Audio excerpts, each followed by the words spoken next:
Chapter 18. Then answered Bildad the Shuhite, and said, How long will it be ere ye make an end of words? Mark, and afterwards we will speak. Wherefore are we counted as beasts, and reputed vile in your sight? He teareth himself in his anger. Shall the earth be forsaken for thee? And shall the rock be removed out of his place? Yea, the light of the wicked shall be put out, and the spark of his fire shall not shine. The light shall be dark in his tabernacle, and his candle shall be put out with him. The steps of his strength shall be straitened, and his own counsel shall cast him down. For he is cast into a net by his own feet, and he walketh upon a snare. The gin shall take him by the heel, and the robbers shall prevail against him. The snare is laid for him in the ground, and a trap for him in the way. Terrors shall make him afraid on every side, and shall drive him to his feet. His strength shall be hunger bitten, and destruction shall be ready at his side. It shall devour the strength of his skin, even the firstborn of death shall devour his strength. His confidence shall be rooted out of his tabernacle, and it shall bring him to the king of terrors. It shall dwell in his tabernacle, because it is none of his. Brimstone shall be scattered upon his habitation. His roots shall be dried up beneath, and above shall his branch be cut off. His remembrance shall perish from the earth, and he shall have no name in the street. He shall be driven from light into darkness, and chased out of the world. He shall neither have son nor nephew among his people, nor any remaining in his dwellings.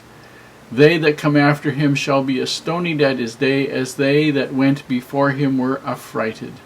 Surely such are the dwellings of the wicked, and this is the place of him that knoweth not God. You need to we're almost halfway through this portion, the poem portion of Job.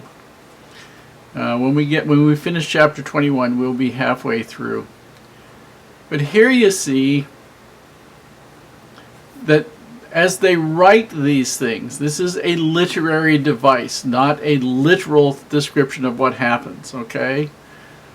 Although I believe that Job was real, and that his friends were probably real, and that the story was well known amongst the early Hebrew people, that this is a recreation of all of the arguments that might have been offered back and forth, done as a one-act play, very long one-act play, as the back and forth between the three friends and Job, each of them taking his turn, Job responding to them at a certain point in time, and them coming back with something to say. So this is what this is all about.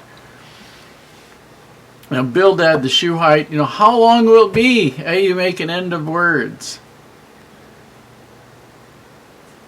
So make the point.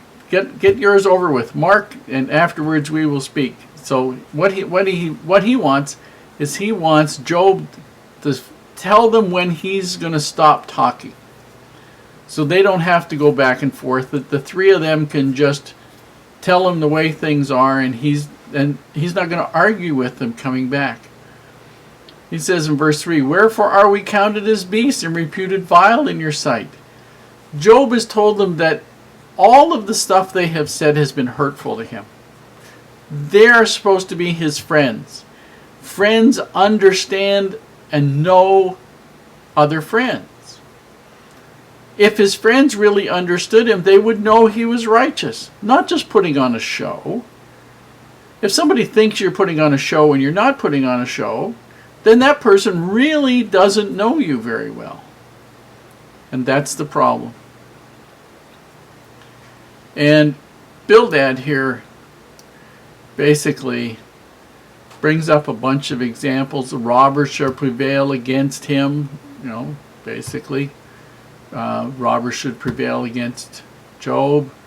A snare is laid for him in the ground, a trap in the way. Terrors shall make him afraid on every side.